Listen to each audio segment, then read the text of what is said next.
আসসালামু আলাইকুম ভিউয়ার্স, আপনারা সবাই কেমন আছেন? আলহামদুলিল্লাহ, আল্লাহর রহমতে আমি ভালো আছি। আমি আশা করছি আপনারাও সবাই ভালো আছেন।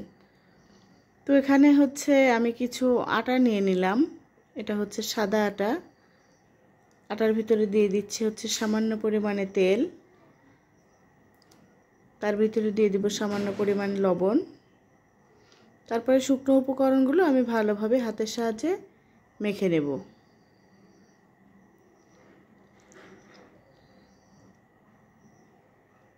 হাতের সাহায্যে যখন সব উপকরণগুলো একসাথে মিশিয়ে নেওয়া শেষ, তখন অল্প অল্প পানি দিয়ে আমি একটা সফট ডো তৈরি করে নেব।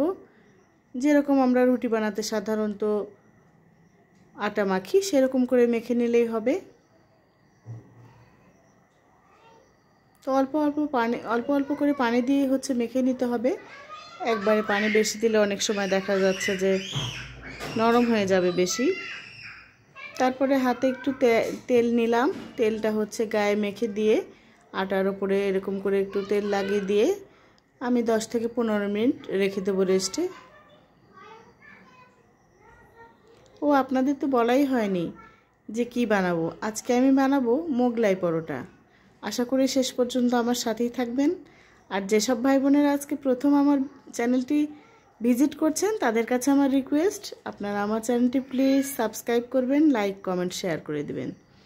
তো তারপরে আমি আটাগুলো রেস্টে রেখে দিয়ে এখানে পেঁয়াজ, কাঁচামরিচ কুচি আর জিরার গুঁড়া দিয়ে ভালোভাবে মেখে নিচ্ছি ডিমটা মেখে নিয়ে তারপরে চলে যাব আমি মোগলাই পরোটা বানাতে। তো প্রথমে আমি একটা ডিম দিয়েছিলাম, তারপরে ভাবলাম যে না, পরোটাগুলো যখন বেশি হবে তো পরে আবার 2টা ডিম দিয়েছিলাম, সাথে আরও পেঁয়াজ কুচিও অ্যাড করে দিয়েছিলাম।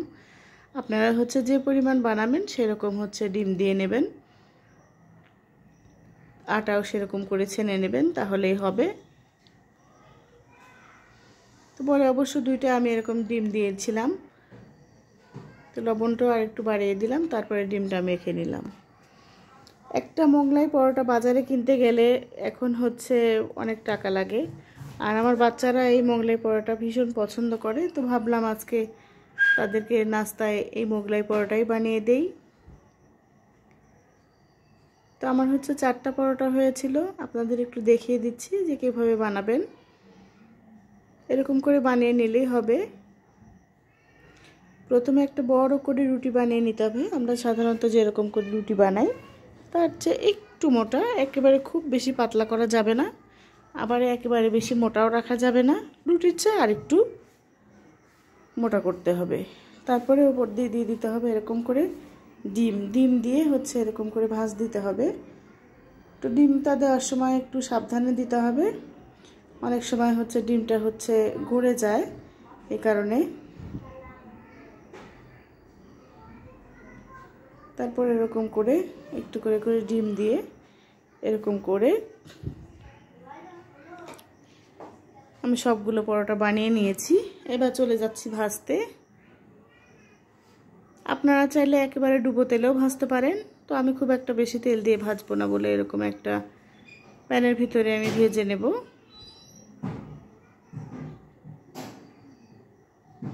তারপরে একটু হাত দিয়ে চেপে চেপে দিচ্ছি। একটু সময় নিয়ে ভাজতে হবে, কারণ এর ভিতরে কাঁচা ডিম দেওয়া আছে। একটু সময় নিয়ে না ভাজলে ডিমগুলো সেদ্ধ হবে না। তো একটু সময় নিয়ে চুলার আঁচ কমিয়ে দিয়ে ভেজে নিতে হবে এপাশ ওপাশ মুচমুচে করে। তাহলে রেডি হয়ে যাবে আমার সুস্বাদু মোগলাই পরোটা। আমার এই রেসিপিটা দেখে যদি আপনাদের ভালো লাগে, তাহলে অবশ্যই আপনারা এভাবে বাসায় বানিয়ে নিতে পারেন। খেতে কিন্তু ভীষণ টেস্টি হয়। আর যেহেতু বাইরে থেকে কেনা নয়, অবশ্যই 100% স্বাস্থ্যসম্মত। বাচ্চা বড় সবাই বেশ খুশি হয়ে যাবে। আপনারা নাস্তায় এটি বানিয়ে নিতে পারেন, সুস্বাদু মোগলাই পরোটা। তো আমি একে একে সবগুলো পরোটা ভেজে নেব, তারপরে আপনাদের কেটে পরিবেশন করে দেখাবো। আমার ভাই বোনদের কাছে আবারও রিকোয়েস্ট করছি, প্লিজ আপনারা আমার চ্যানেলটি সাবস্ক্রাইব করবেন, লাইক কমেন্ট শেয়ার করে দিবেন। আর যেসব ভাই বোনেরা আমার রেগুলার ভিডিও দেখেন এবং আজকে আমার যেসব ভাই বোনেরা ভিডিও দেখছেন, প্লিজ আপনারা একটা লাইক দিয়ে আমার সম্পূর্ণ ভিডিওর সাথেই থাকবেন, সুন্দর একটা কমেন্ট করবেন। তো মাশাআল্লাহ দেখেন দেখতে কতটা লোভনীয় হয়েছে, খেতেও আলহামদুলিল্লাহ অনেক টেস্টি হয়েছিল। তো আজ এ পর্যন্তই, সাথে থাকার জন্য ধন্যবাদ। আসসালামু আলাইকুম ওয়া রাহমাতুল্লাহ।